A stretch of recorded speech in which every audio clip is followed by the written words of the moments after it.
is motor racing in its purest form.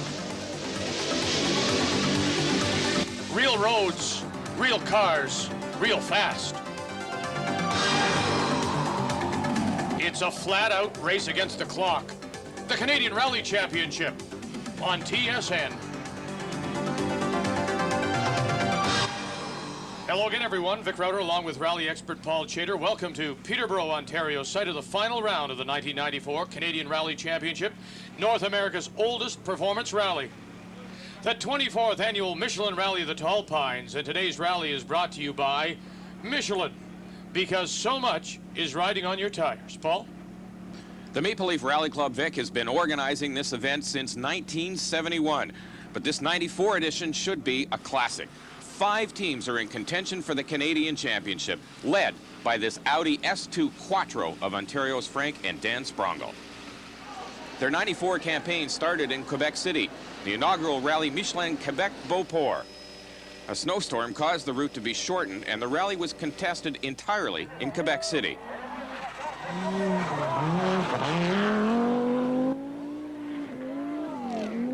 But no matter how long the rally, the winner still gets 20 points, and Frank Sprongel led the championship.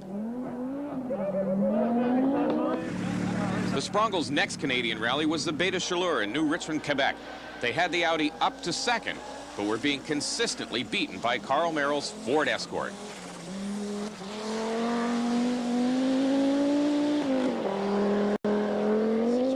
Eventually, the Audi dropped out with differential failure. They slipped to 5th in the championship. Merrill beat them again at the Voyageur Rally, but when the series returned to Quebec for the Rally Auto Charlevoix Michelin, Frank Sprongel was in top form. This is Selçuk Karamanoglu, the former Turkish champion, who was leading the North American Championship until he met a lamppost in Pointe-aux-Pitres.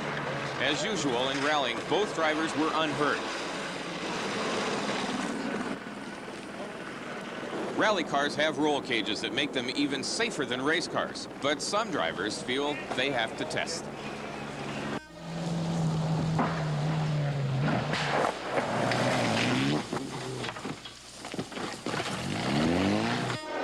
Not Frank Sprongel, though. On RAC, he didn't put a wheel wrong as he dueled with Carl Merrill. Coming into today's Tall Pines after 6 events, Sprongel has 2 victories, 55 points, and is tied for first place with his arch rival, the American Carl Merrill.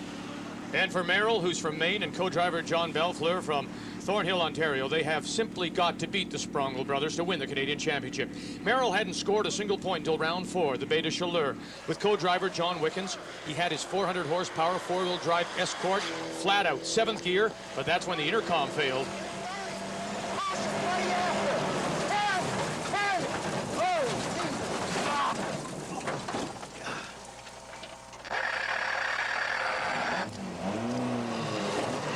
But in an otherwise faultless performance, he scored a dominating win, probably his best drive ever, in absolutely horrible conditions.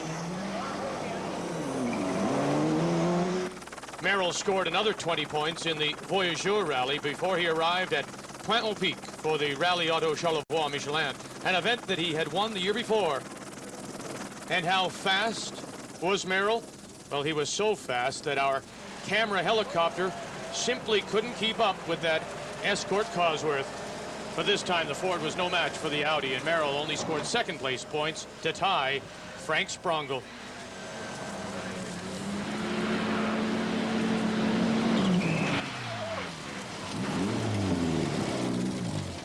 Now those high speeds of the RAC caught a lot of drivers by surprise. Thankfully, Jean-Marc Alcaraz was unhurt. The 3rd major championship contender will be the husband and wife team of Barry and Sandra Latreille from Williamstown, Ontario. They came into this last rally just 1 point behind Sprongel and Merrill. The Latreilles compete in the production GT category, so their Eagle talent is giving away at least 100 horsepower to the open class cars. The Latreilles have not won a rally outright, but they have scored points consistently. They started the season with a 9th place at the snow-shortened Quebec Beauport. Following a DNF at Bighorn, they arrived in Calgary and drove their Castrol-sponsored Eagle to a fine 2nd place.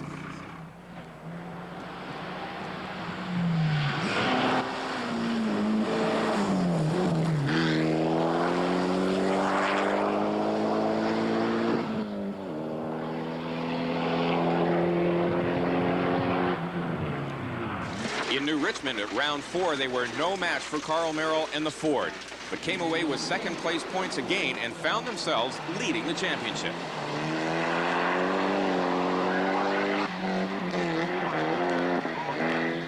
Barry Letray probably put in his best drive at the Rally Auto Charlevoix.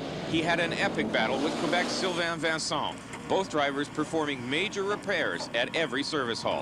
At the final checkpoint, Letray finished 4th, just 2 seconds behind Vincent, and more importantly, trailing Sprongel and Merrill in the championship standings by a single point.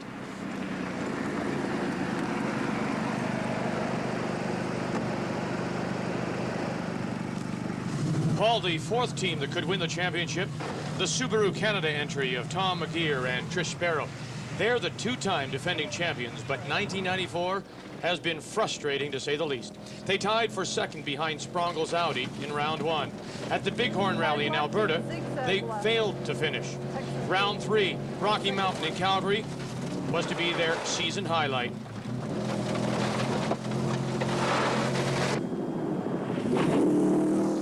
The Calgary team of Tim Bendel, Art McKenzie in their outrageous Pontiac Fiero were incredibly fast. Bendel had won the Bighorn while McGeer had broken his Subaru trying to keep up.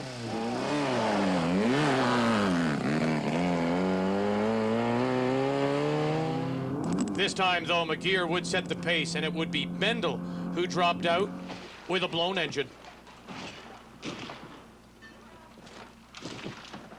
Tom McGeer won the Rocky Mountain Rally and briefly led the championship, but his career as an airline pilot caused him to miss 2 events. So he arrives at Tall Pines trailing Barry Letray by 11 points. The final team with a mathematical shot at winning is the Michelin Mazda of Sylvain Vincent and Dominique Cyr. They won the very competitive Quebec Championship, but skipped the 2 rallies in Alberta. Like McGeer, Vincent really needs the front-runners to have trouble. So here are the standings heading into the final event. Merrill, Sprongel tied for the lead. Letray just 1 point back. McGeer, Vincent, they need help if they hope to win this year's Canadian Rally Championship. This is Paul Choinière driving a 1995 Hyundai Elantra. Choinière has already won the U.S. Championship. He won it in an Audi Quattro. He won the Tall Pines a year ago. This will be a test for the 95 U.S. Rally season. Stay warm. When we come back, it is the Michelin Rally of the Tall Pines on TSN.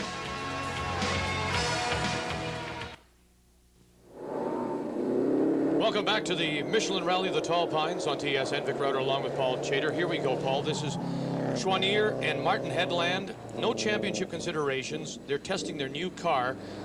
This, a big difference, you would think, this Elantra compared to the Audi Quattro with which they won the U.S. Championship. Well, this is not your mother's Hyundai. It has 350 horsepower, 4-wheel drive. It's perfectly suited for these conditions, but it's a brand new car. Choinière is from Vermont. Co-driver Headland is from Calgary.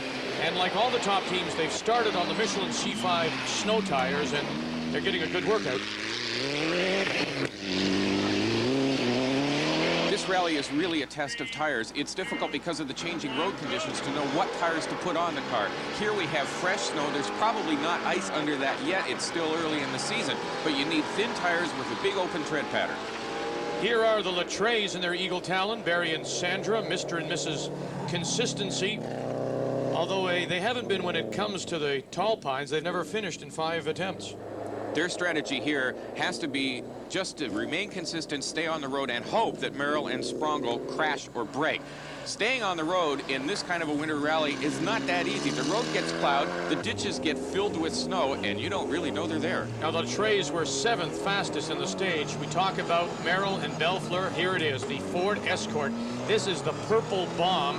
It literally flies. You wonder if it's maybe too fast for the conditions. Well, Merrill doesn't like driving in the ice and snow anyway, and when you've got 400 horsepower underneath your right foot and a 7-speed gearbox, it's got to be a little daunting. He has to drive this car very gingerly.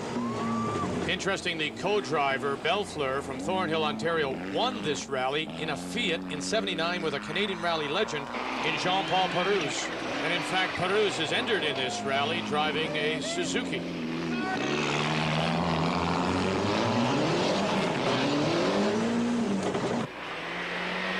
Sylvain Vincent, Dominique Cyr, 5th fastest on the first 2 stages. And isn't it interesting, this car seems to have a better traction than maybe the more powerful. In fact, it's also 4-wheel drive. It probably cuts through some of the looser snow better. It's a little bit easier to control when you don't have all that power just raging under the hood waiting to break loose. 5, 4, 3, 2, 1, go! Tom McGear, Trish Sparrow, their Subaru Legacy Turbo, a production GT car. But again, in these conditions, less horsepower maybe means a bit of an advantage. It certainly is, and you can watch how easily Tom's driving the car. Now, this is a fast stage. It's not rutted badly yet. There is not a great deal of snow. He's taking it very smoothly through the corners. Spectators on the outside of the turn. This is a downhill part. You have to start to worry now about ice coming up the other side of the hill where the cars get some wheel spin. Fortunately, the sun's out today, so the snow's probably still soft and has some bite to it.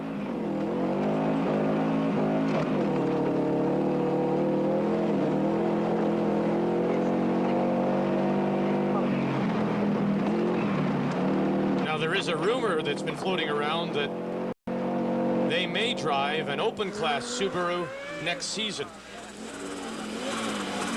The Audi Quattro, the Sprongel brothers, Frank and Dan, they gamble here on tire choice, Paul, because instead of running snow tires, they've chosen a gravel compound because they thought the cars running ahead of them would churn up some of the gravel because of the lack of snow cover. You don't have to run an exotic 4-wheel drive machine to compete in rallying. Most teams are entered in relatively unmodified machinery, like this Honda Civic, driven by Doug Mepham and Martin Appleford. Now, though, you wish you had 4-wheel drive. Mind you, though, you can maybe have 8 wheels and still not get out. Fortunately, you have spectators to help you push. So the leaderboard after 2 stages, it's Hyundai, Ford, Audi, Subaru, and Eagle.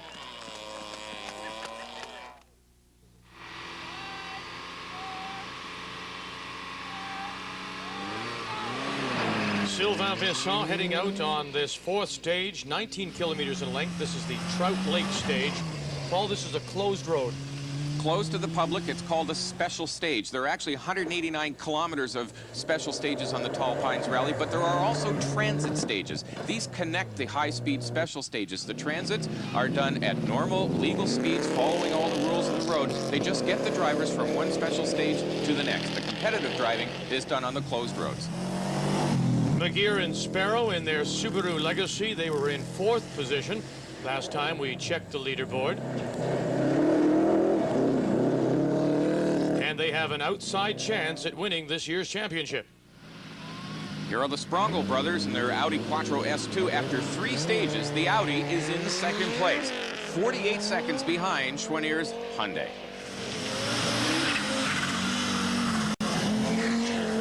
Let's remember, the Hyundai doesn't figure in the championship, but for Sprongel, who has that racing mentality, to ignore him and not go after him and just worry about those who you are battling for the championship may be a little bit more difficult. He really just has to drive the road as quickly as he can and forget about point standings at this point. He has to keep the car on the road and pedal it as fast as he knows how. Well, here is Schwanier from Vermont. This Hyundai, very impressive first time out, won the stage by 9 seconds over the Sprongels.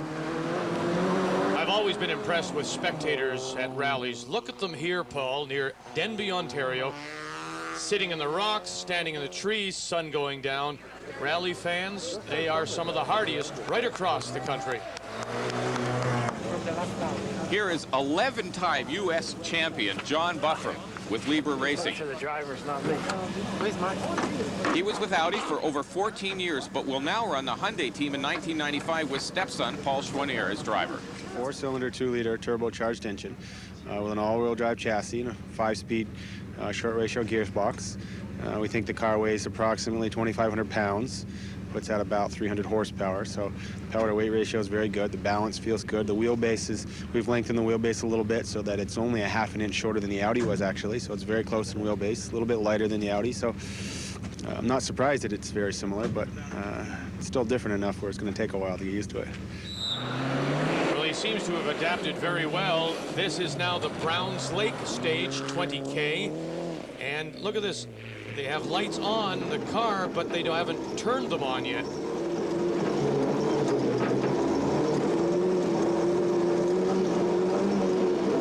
Joignier was saying the car a little lighter than the Audi. Do you notice something like that as a driver?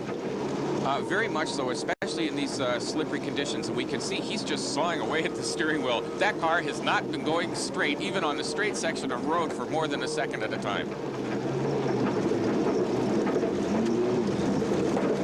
Big slide and plowed right off the edge of the road. He got it understeering going into the turn, and he just couldn't kick the tail out to get a slide to straighten it.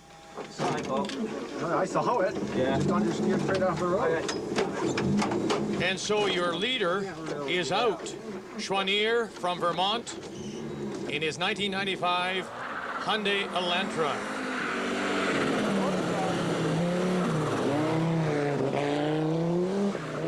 And as Sprongel goes by, he knows he has inherited the lead. And now, of course, he has a chance to back off just a little bit. But he would pay for it at the end of the stage because he would back off too much. Vincent Ancyr beat him by 14 seconds. And Tom McGeer is running into turbo problems with his Subaru. He's not sure he'll be able to finish the event, so he's going as fast as he can on this stage. So then at the end of the stage, surprise, surprise, Merrill and McGeer beat the Sprongels, and so we have a brand new leader. It is Merrill, followed by McGeer, the Sprongels. Oh my, they're in third.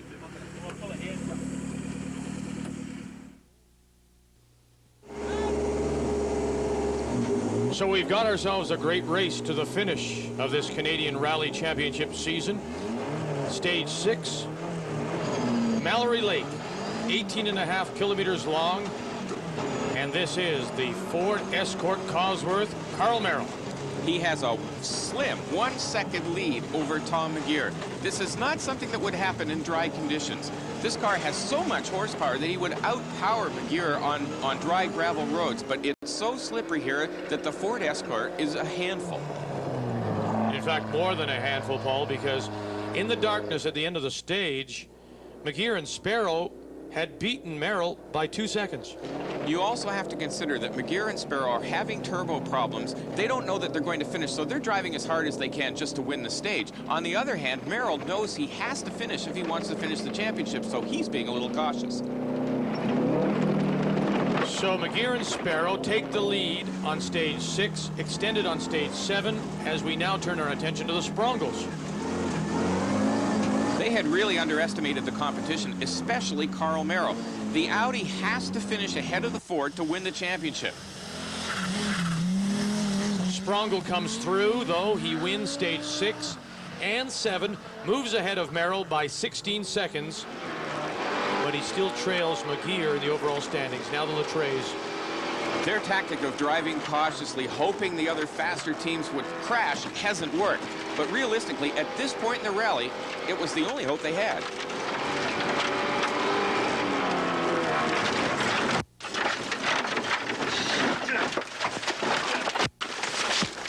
Sorry, hon. Turn the motor off.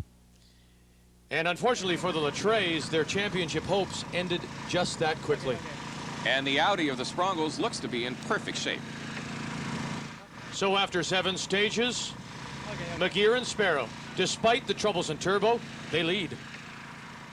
We thought for sure it was going to blow up at the after the last service. Now it turns out we're in the lead. We're 13 seconds ahead of everybody else. So I don't know. We did a few little things to it, and we've managed to clear up the boost problem that we've had. But now it looks like the engine light's on, and we've lost about 5 pounds of boost. So I don't know, we're just taking a look at it now and see what happens. We got 2 stages left to go, fairly long ones, but if we can hold on, we'll just try and struggle through to the end. 2 stages, McGeer versus Sprongel. Merrill, will he be content to hold back and just sit in third? The first stage, 30K, and Sprongel was the fastest, making up 13 seconds and moving into the lead for the first time by 37 seconds. So he is the 4th different driver to lead the Michelin Rally of the Tall Pines. The Sprongles are using an interesting technique here on these slippery roads to make sure that they finish. Rally drivers call it point and squirt.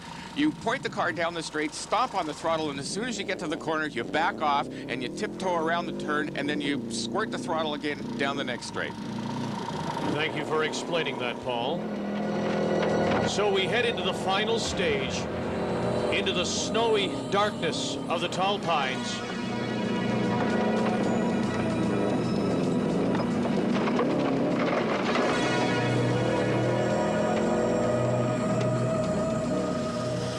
So going into the final stage, it came down to a battle between Magir and the Sprongles. After 8 stages, Sprongle leading by 37 seconds. Magir won the final stage by 9, but it just wouldn't be fast enough. Closed the gap a little, but the Sprongles were flying in their Audi. We can see inside here, snowy roads is starting to get very rutted, and the visibility is fairly clear. There's a 100-meter board to go to the finish line, the final stage of the event, cross the flying finish. And with it, he won the Tall Pines Rally and the Canadian Rally Championship for a second time. His other win coming in 1991.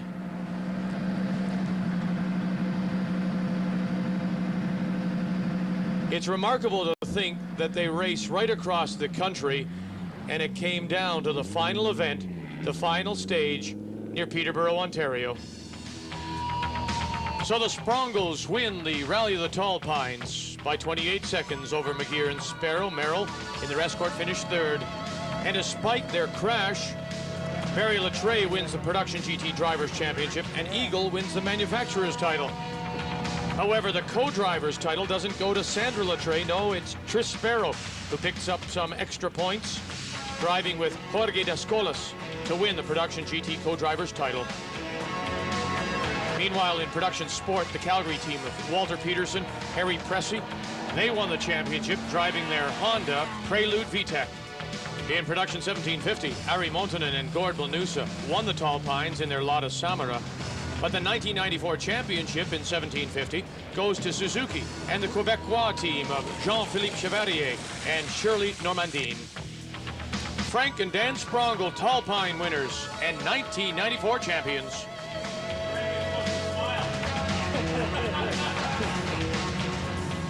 Excellent competition. It was worthwhile. During the day, it was up and down with Carl and Tom. We got behind the cue ball a few times, and they got behind, and it was back and forth all the way through, and nobody could really predict anything. And Lady Luck came out on our side, fortunately. So this gave us a championship and also the Canadian championship. And no scary moments, nothing. A couple times when Carl took the minute off us, that was scary, but not on the stage. So we just had to push a little bit harder to keep Carl behind us, but everything went well. Car stayed on the road, and now we're here. It was really good. Carl Merrill was 3rd in Peterborough, 2nd in the championship, and yes, that Cosworth provided a lot of excitement. Went very, very well. I'm not a good snow and ice driver, but I had a lot of fun. The competition was excellent. So the Sprongles won, and they won the championship. I thought it was excellent. I'd like to have beaten them, but I couldn't do it.